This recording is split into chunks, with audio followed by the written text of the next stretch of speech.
जी नाज़रीन, जी तो हींअर असीं मौजूद आहे कम्यूनिटी हॉल तलार में 2007 में ठहियो आम जे 16 इतलाह, पर ही जेको आहे मावाली ऐं ज्वारी ऐं चोरनि जो जेको अॾो बणिजी वियो ऐं किचिरे जो ढेर बणिजी अचो था तव्हांखे ॾेखारियूं था।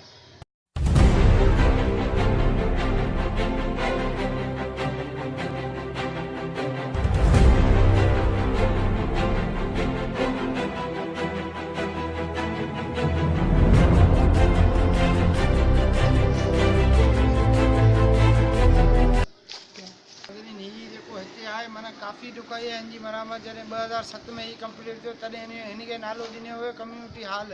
त हींअर तव्हां हिन जा हाल ॾिठा त हिन जा कम्यूनिटी हॉल जा हाल कहिड़ा आहिनि। वधीक जेको मीर शाहिद अहमद टालपुर टोन चेयरमैन आहे माना त हिते हिन माना जेको बि किचिरो वग़ैरह थिए टोन कमेटी जो उहो सभु अचो हिन हाल में जेको लाहियो वञे ऐं आवाम खे सख़्तु परेशानी आहे। ख़ासि करे वार्ड नंबर 4 जी जेकी आवाम आहे हिते माना मच्छर अहिड़ा ही गंदगी जे करे मच्छर ऐं कई अहिड़ा मसइला पैदा थींदा ऐं बीमारियूं जेको आहिनि मच्छरनि जे करे पैदा थींदियूं ऐं उन जे करे जेको आहे त असीं बड़ा महिरबानी आला एचआरएन खे अपील था करियूं त हिन जो नोटिस वठी ऐं हिन खे जल्द खां जल्द ख़तमु करायो वञे। कैमरामैन सजाद अली सोलंकी सां गॾु मोहम्मद अली चांग, पब्लिक टीवी न्यूज़ तलार।